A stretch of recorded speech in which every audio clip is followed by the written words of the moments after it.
ব্রাজিলকে নিশ্চিত প্ল্যানটি না দেওয়ায় কোপা কর্তৃপক্ষের ভুল স্বীকার। 2024 কোপা আমেরিকার গ্রুপ পর্ব ইতিমধ্যেই শেষ হয়েছে। কলম্বিয়ার বিপক্ষে 1-1 গোলের কষ্টার্জিত ড্রয়ে কোয়ার্টার ফাইনাল নিশ্চিত করেছে ব্রাজিল। গ্রুপ পর্বের শেষ ম্যাচে ড্র করে রানার্স আপ হয়ে ওঠায় কোয়ার্টার ফাইনালে তাদের শক্তিশালী প্রতিপক্ষ উরুগুয়ে। কিন্তু তার আগেই বিতর্ক উঠেছে কলম্বিয়ার ম্যাচে ভিনিসিয়াস জুনিয়রকে করা একটি ফাউল নিয়ে, যার জন্য ব্রাজিলকে প্ল্যানটি দেওয়া হয়নি বলে ভুল স্বীকার করেছেন Copa America football confederation CONMEBOL. Brazilian সংবাদ মাধ্যম গ্লোবো এমনটাই দাবি করেছেন। নিজেদের এক প্রতিবেদনে তারা জানিয়েছেন, খেলা চলাকালে ভিএআর ভুল সিদ্ধান্ত দিয়েছে বলে একটি ভিডিওতে ব্যাখ্যা করেছেন কনমেবল। যদিও ম্যাচে ভিনিসিয়াস জুনিয়রকে সেই ফাউল নিয়ে 2 মিনিট সময় নিয়েছিল ভিডিও রেফারি।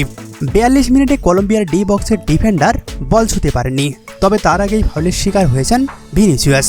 কিন্তু সেখানে অবিবেচক সিদ্ধান্ত নেওয়া হয়েছে। রেফারি সেই পরিস্থিতি ভালোভাবে পর্যবেক্ষণে ব্যর্থ হয়েছেন। খেলোয়াড় ও বলের গতির উপর বিবেচনা করে ডিফেন্ডার যে বল স্পর্শ করতে পারেননি সেটা শনাক্ত করতে পারেননি ম্যাচ রেফারি। সেই সাথে মাঠে ভিএআর ত্রুটিপূর্ণ সিদ্ধান্ত দিয়েছে বলে জানিয়েছে তারা। ম্যাচের ওই সময় ব্রাজিলিয়ান তারকা ভিনিসিয়াস কলম্বিয়ার অর্ধ বল নিয়ে ডি বক্সে ঢোকেন। তখন খেলার 42 মিনিট সময় চলছিল। ওই সময় ব্রাজিল 1-0 গোলে এগিয়েছিল। ফলে প্ল্যানটি পেলে দ্বিগুণ লিড নেওয়ার সুযোগ আসত সেলেসাওদের সামনে।